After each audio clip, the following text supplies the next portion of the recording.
Welcome to horror heaven. Horror heaven!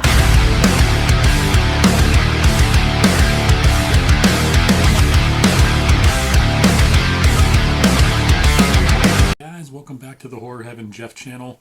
We are going to be doing another review video here for another episode, and it's going to be the Scott Dickerson directed Black Phone. Oh, they made a second one? Oh, okay. Yeah, let's review Black Phone 2.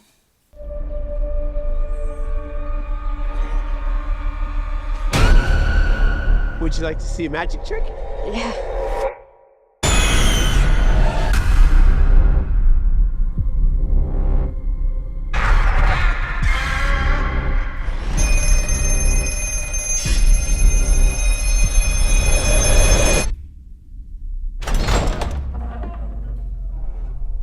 Tell me your name.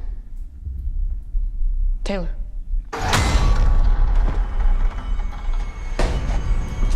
I was really starting to like you, Finny. I almost let you go.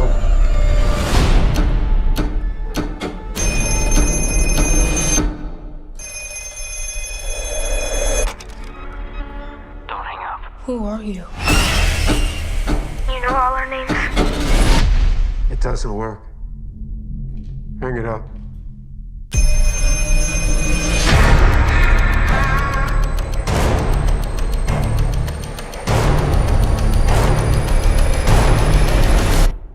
I made you some breakfast. What'd you put in that? Salt and pepper. Have you seen this boy? My brother, he was taken. By a man with black balloons. I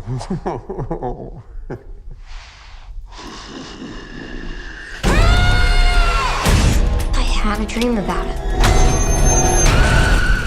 Please let the dreams be real. You're getting out of here. How? There's a combination lock. What's the combination?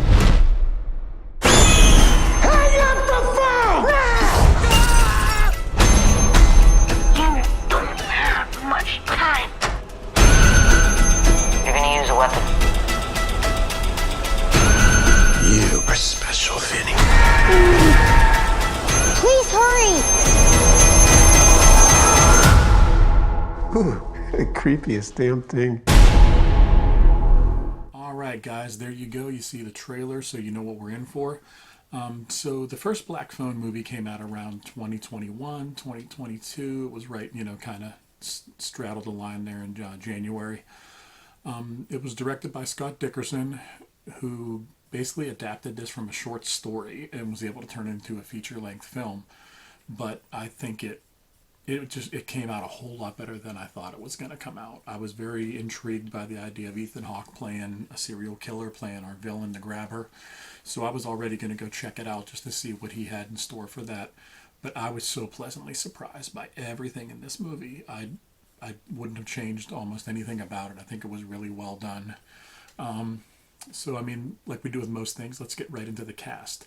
So you have Ethan Hawke playing the character of the Grabber, who is already kind of carved out his own little niche as being a horror icon, even though he only has 2 movies to his name so far. Not sure if there'll be a third one or a prequel or something coming, but that character is pretty popular, which is awesome. Then you have Mason Thames playing our main character of Finn, and you have his sister played by Madeline McGraw, who is also really good. The chemistry that they have as brother and sister is really good together. You see them going through stuff in the household. You see them in school, getting into fights, always having each other's backs.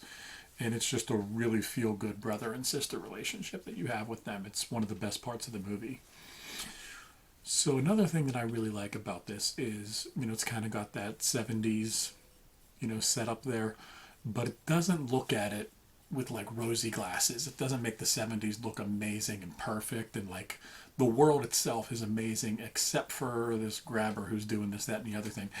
Everything's not peachy keen. You have everybody in school getting into fights. You got the fight at the pinball machine where people are pulling knives on each other. You have the issues at home that we already kind of touched on a little bit with the two main characters and their obviously drunk and abusive dad. And, you know, I like that it kind of makes everything gritty. Everything is not perfect. Everything was not perfect. You know, hindsight is 20/20, but everyone likes to look back on those days like they were picture perfect and nothing bad was happening. There was bad stuff happening back then, too.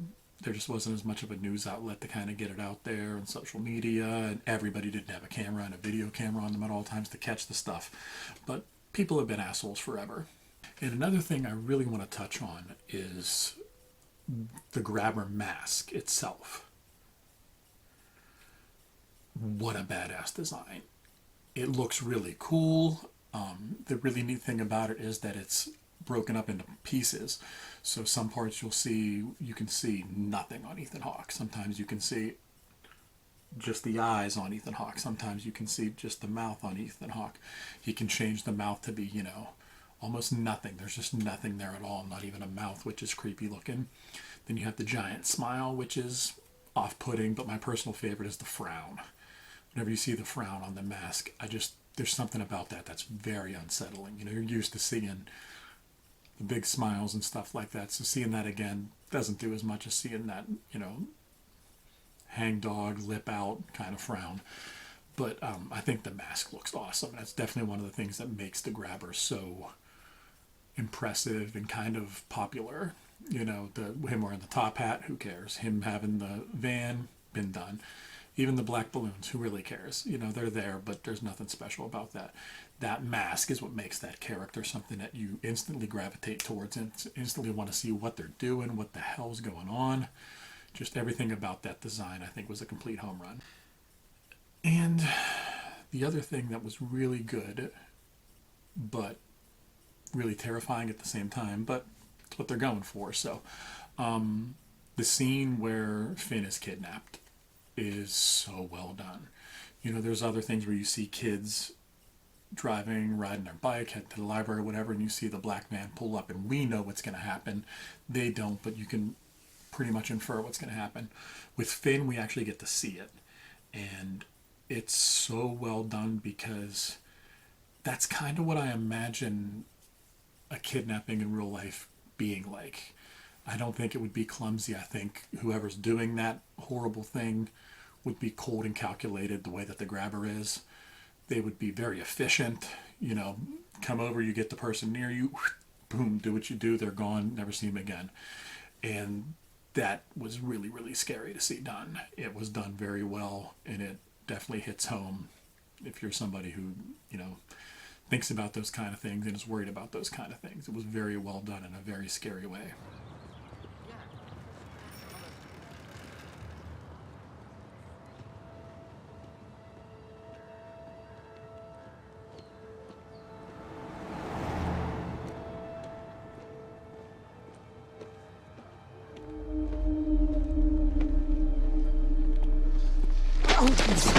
Oh, you goof.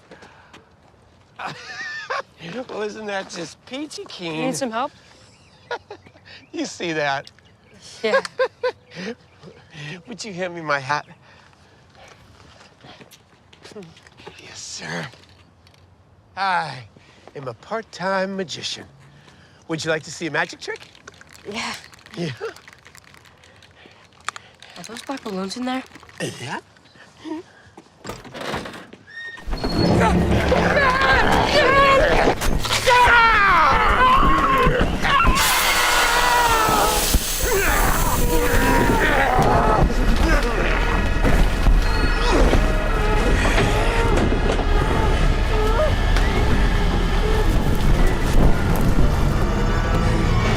So, the thing with this movie, I think it has a really good pace. It's a little bit of a slow burn. It has a runtime of 1 hour and 43 minutes, I believe. So it comes in under the 2-hour mark, which I love.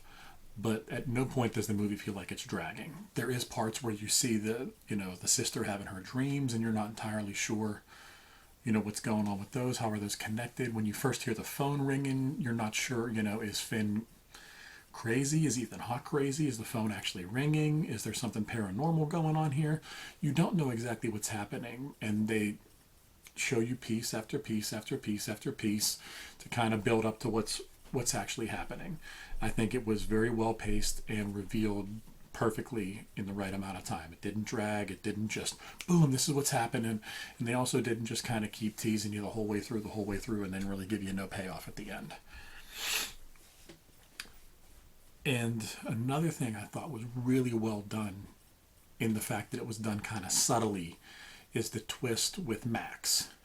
Whenever you finally realize that Max is the grabber's brother. The police were in the grabber's house talking to the grabber's brother, and just it didn't work out. They left. You know, whenever Ethan Hawke starts going upstairs and you hear that dog barking, he says the dog's name. It's the same name Max yelled at. He goes, Max. That's just, just the dog barking. And you realize, oh my God, that's his brother. But again, they didn't just show them standing there hugging each other or something where they really kind of hit you over the head with it. It was just a nice reveal for a twist. That's how I think most twists should be done, not just a massive, whoa, gotcha moment, but let people think a little bit, let people put the pieces together themselves. And that's what they did here, and I really liked it. So for our best of parts of the movie and everything that we like to do with these reviews, as far as the best actor goes, it has to go to Ethan Hawke. Every scene he's in, he's awesome. He puts a really weird inflection on all the ways he's talking, and there's just something really magnetizing about him. You know he's the bad guy, you know you shouldn't like him, but you almost start kind of liking him towards the end, which is a tough thing to kind of pull off, and I think he did a really good job with it. Especially the scenes where he has the mask on. I don't know why, for some reason when you can't see his mouth moving but he's talking, especially the scene where he does this face. I just love that scene. I know you're scared and you want to go home. I'll take you home soon. It's just I gotta be upstairs for a while. Something's come up. What? Never mind. What? Someone's coming. I'll scream. If someone's upstairs, they'll hear me. With the door shut, no one can hear anything down here. I soundproofed it myself. So shout if you like, you won't bother anyone. If you try to touch me, I'll scratch your face. And whoever's coming will see and ask why. This face? Yeah, that one there. It's just awesome. And as far as the best kill in the movie, I think that definitely has to go to the axe in the back of the head of Max, because it's kind of the closest thing we had to like a jump scare in the movie. This movie was more psychological, almost kind of Hitchcock-esque with its scares. It wasn't just jumping at you like The Conjuring, you know what I mean? Boom, and then you're supposed to be scared. But there you kind of don't see it coming, and then boom, that axe is buried in the back of his head. It's a violent scene. It's a quick scene. It's a really impactful scene because you can see how much Ethan Hawke did not want to kill his brother, but he knew he had to. And that's something that he blames the kid for. You know, even right in the end, you made me kill my brother. You made me kill my brother. He really holds that against him. And then the best overall scene for me, I'm going to go with when Ethan Hawke is sitting in the chair with the belt waiting for Finn to try to get by him, and he falls asleep. Phone rings, you tell Finn, you know, he's sleeping upstairs right now. Right now is your best time to go. And Finn has to creep past him, get to that lock, figure it out. And that's those goddamn locks that you can never get to turn right. I hate those combo locks more than life itself. And he has to try to figure that out while being quiet as to not wake up the grabber. And another thing about that scene I just really love is whenever they did the Black Phone house at Halloween Horror Nights, I walked through it, and that was one of the scenes. You had to walk past the guy sitting in the chair and you're just waiting for him to get you. And it was just pretty cool because I could almost feel that scene because I was in that scene. Very cool. So as you can see, I'm a pretty big fan of the first Black Phone movie. I like the ending as well. You know, the grabber dies. And I think that was okay. Everything does not need a sequel. Everything does not need a prequel. None of that stuff. This was awesome as a standalone one-off movie. The grabber still would have lived on and had tons of credit, kind of like how Sam does from Trick or Treat, even though there was only one of them. People still love him, talk about him, figures and merchandise for him. You would have had all that for the grabber. But this movie ended so well, I was really disappointed when I heard that they were going to make a second one. I just didn't think there was any chance it was going to be any good, but we're about to jump into that right now, as we're going to go ahead and review the second Black Phone movie as well. And then at the end, we're just going to do a skull rating for each movie and maybe like a little combo one for them. Just something a little bit different to do. Please like and subscribe, guys. I love doing this so much for you guys. I really love doing it. I love the feedback I'm getting from people. I'm starting to get more and more emails trickling in, which is so cool to hear from people with suggestions and stuff. And yeah, I just love it. Please subscribe, comment, reach out, anything you want to do. Talk to me. That's what I'm here for. I'm here to talk to you guys. So let's move on to Black Phone 2. Hell is different than you think.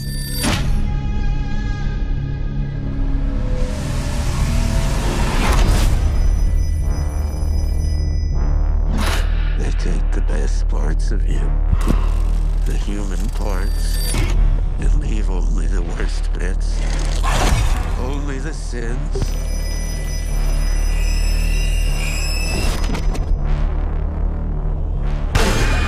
I am a bottomless pit of sin.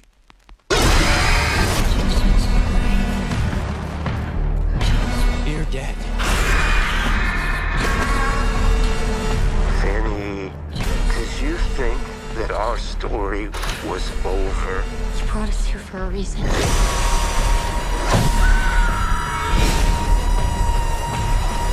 What do you think happens when you die? It's time to find out.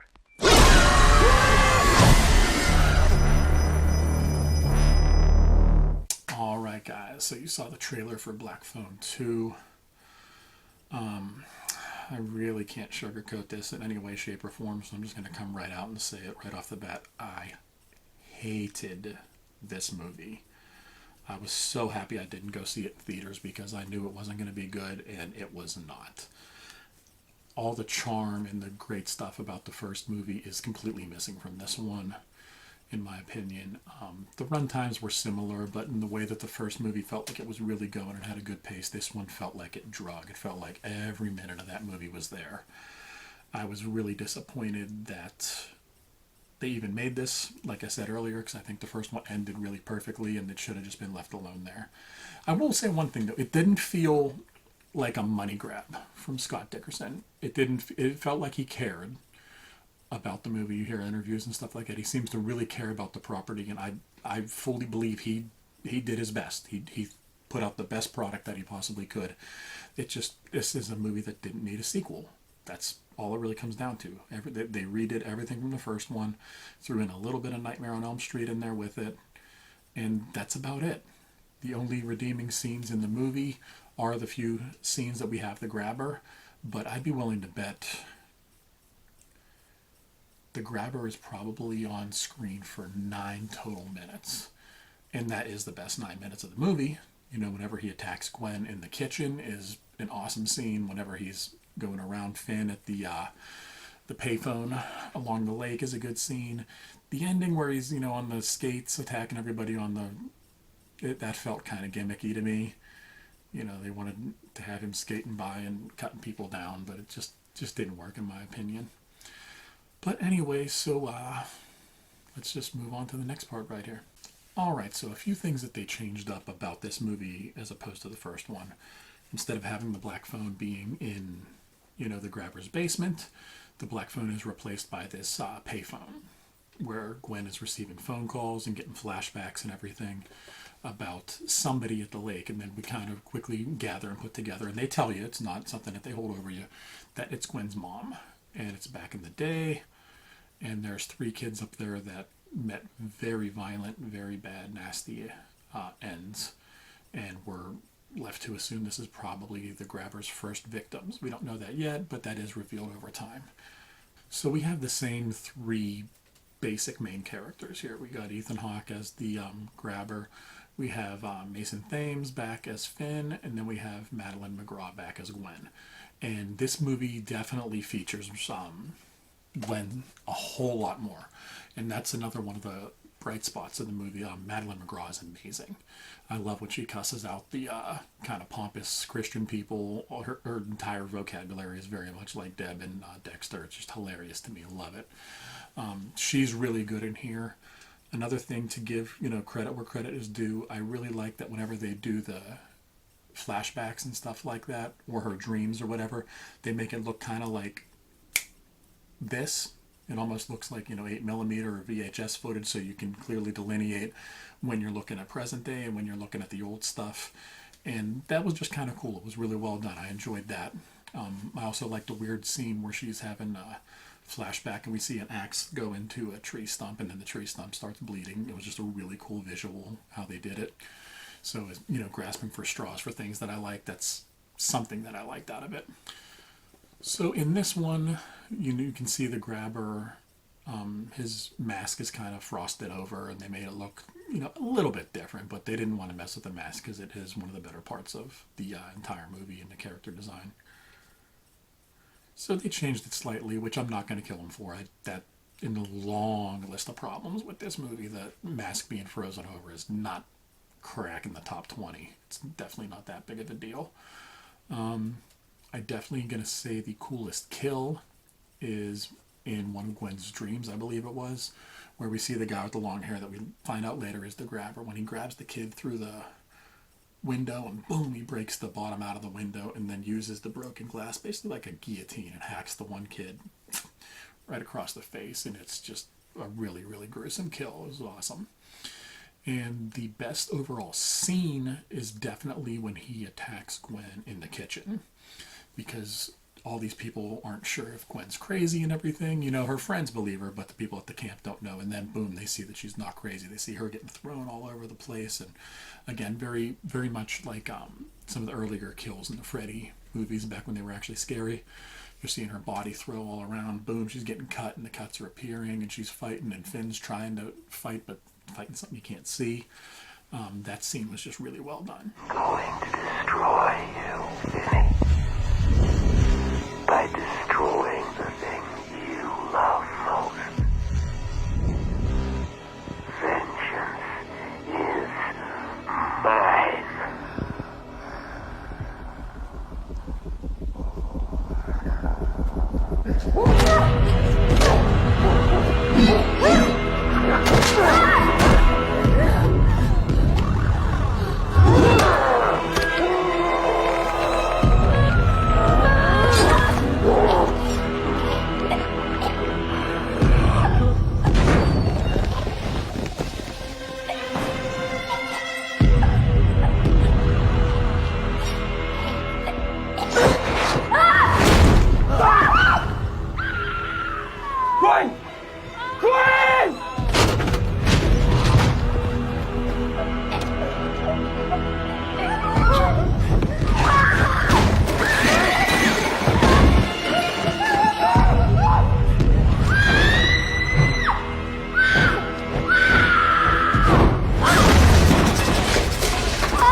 Just to kind of grasp at straws, that's a decent thing in the movie. I like the setting. I like that it's, in, I believe it's the Colorado mountains, everything's all frozen. It kind of has, that shining feel of, very much isolated, which is cool. And I really like that they gave the dad a little bit of a redemption story, because he was such a piece of shit in the first one. And in this one, he's a better father. He's trying to help the kids and do everything that he can. He's stepping up. And that was really good to see, because the scenes where he was abusing them in the first one were very, very upsetting. Very well done, like they were supposed to be upsetting, but it's just something that's hard to sit there and watch. So seeing him basically get redeemed was really cool. Okay, so what are we going to rank these mofos? Before we do that, like I always say, please like and subscribe to the videos, guys. Tell your friends. Help me get these views up. Help this channel grow. I love doing this, and I'm going to do it as long as you guys keep watching. So we are going to give Black Phone 1 3.5 skulls out of 5. Very well done. I'm just a more harsh critic than most. But if you told me that you wanted to give this 4 skulls out of 5, I wouldn't fight you on it. It's very good. It's one of the better modern horror movies you can find. And then for Black Phone 2, we are going to give it 1 skull out of 5, and it was close to being half a skull. As I was sitting here kind of grasping at straws again, trying to find good things, it had a couple things that were okay, but if it wasn't for how good Madeline McGraw was, the movie would be just completely unwatchable. You don't see the grabber enough, so him being his 8 minutes of screen time, that doesn't impress me. It's no real point. Don't care. But she was so awesome in this movie that it really, really made up for a lot of the other shortcomings there. If they do a third one, which I see no reason they should, unless they want to try to go the prequel route and show us Ethan Hawke becoming the grabber, buying the van. Why does he do the black balloons? Did he make the mask? Unless they want to do something like that, there should not be a third one. But if there is a third one and it's moving on, they better cling to Madeline McGraw and hope that she can do it again. But overall, I'm going to give the first 2 movies. So basically, at this point, that is the franchise. Please, I hope it's where the franchise stops. I would give the franchise an overall 2.5 out of 5, right in the middle. 1 movie that was awesome, 1 movie that was just complete and total, utter. Yeah, we use that button as often as possible. And that's pretty much it for right now. So keep checking in. I'm doing the quickie videos. I'm going to start doing news updates as things are, moving and shaking. I'm going to try to keep the content coming out to you guys. Thank you so much. Please like and subscribe. This is Horror Heaven Jeff out. Thank you so much for watching. See you next time.